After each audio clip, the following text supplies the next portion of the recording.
And in all cases, and we went through these, each one at the local hearing that we had on January 22nd when this was brought to light. Adrian Lind, who's exhibit number 33, is a supervisor who hasn't worked for UPS since 2002. He has no known knowledge of how this situation is at UPS. He has been with the company over 14 years.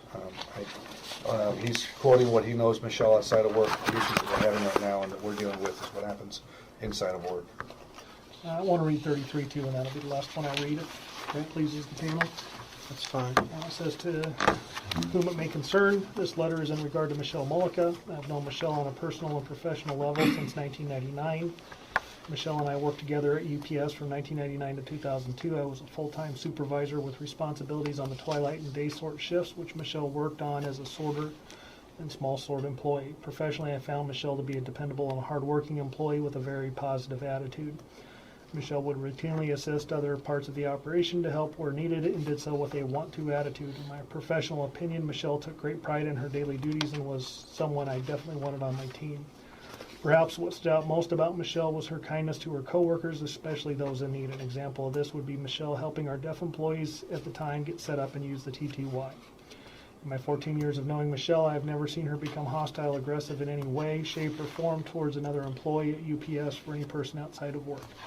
Michelle was an excellent employee for me, and I still consider her a friend today with impeccable character. Regards, Adrian Lind. Camille Rasmussen, which is exhibit number 34. She talks, everything she says in here talks about what Linda Bates is doing as far as how she's involved, but there's nothing that supports Michelle, and it just says that she talks about what she saw Linda Bates do. This particular write-up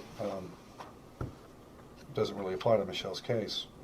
Exhibit 34, I'd like to read that one. I, Camille Rasmussen, first being newly sworn, state as follows. I've been at UPS for 16 years, never any problems until Linda arrived to our hub.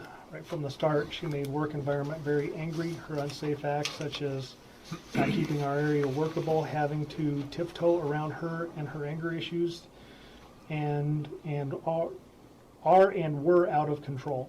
I've witnessed Linda ram into Becca Dank with a cart. Linda would throw stuff on the floor, throw packages, and verbally abuse employees, signed by Camille Rasmussen.